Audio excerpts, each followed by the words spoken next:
Donc on sait mesurer la valeur monétaire de l'environnement. Par contre, savoir si objectivement l'environnement est en bon état, c'est beaucoup plus compliqué. Les données ne sont pas disponibles facilement, elles sont très dispersées, les acteurs en charge de ces données sont très variés, et en fait, il n'y a pas d'indicateur très performant pour mesurer l'état de l'environnement. Et pourtant, c'est un besoin très fort qu'on a maintenant. Les décideurs, les responsables ont besoin de cette information pour guider les politiques publiques et prendre des décisions efficaces pour la protection de l'environnement. C'est pour ça qu'on a voulu proposer un indicateur SGAP qui propose une mesure de la soutenabilité environnementale et qui représente ce gap, cet écart entre le bon état de l'environnement et l'état actuel. Cet écart doit permettre de mettre en lumière le chemin qui nous reste à parcourir et doit permettre de guider aussi les politiques publiques en faveur d'un bon état de l'environnement planétaire.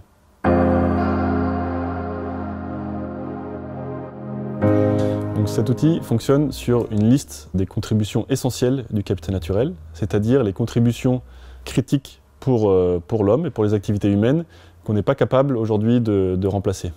Ces contributions, ça va être les ressources naturelles, le bois, les poissons, mais aussi les processus naturels de gestion des pollutions et l'état de la biodiversité, etc.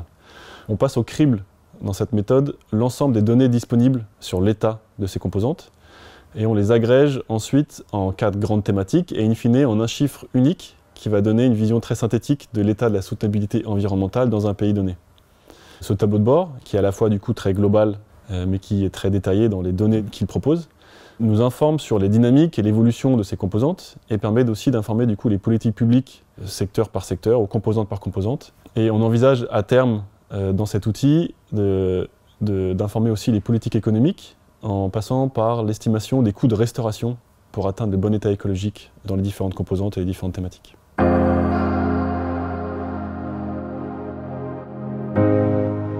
On a réalisé un pilote en Nouvelle-Calédonie avec le WWF France qui a montré que l'application de cet outil est assez robuste et elle a permis en tout cas en Nouvelle-Calédonie de donner une vision d'ensemble assez précise de toutes les composantes environnementales du territoire. Les résultats montrent que sur 3 des 4 grandes thématiques dont je parlais, on a presque atteint la soutenabilité environnementale. Donc c'est le cas de la fourniture de ressources naturelles, c'est le cas de l'état de la biodiversité et c'est aussi le cas des contributions de la nature à la santé et au bien-être humain. Le calcul du SGAP en Nouvelle-Calédonie a aussi montré, en revanche, un problème au niveau de la gestion des pollutions et du niveau de pollution à la fois global, donc les émissions de gaz à effet de serre, et les pollutions locales liées aux feux de forêt, par exemple. Et au-delà de ce constat, le cadre SGAP propose du coup une série d'indicateurs qui permettent un pilotage plus fin de ces problématiques et de les intégrer aussi dans l'ensemble des problématiques de soutenabilité calédonien.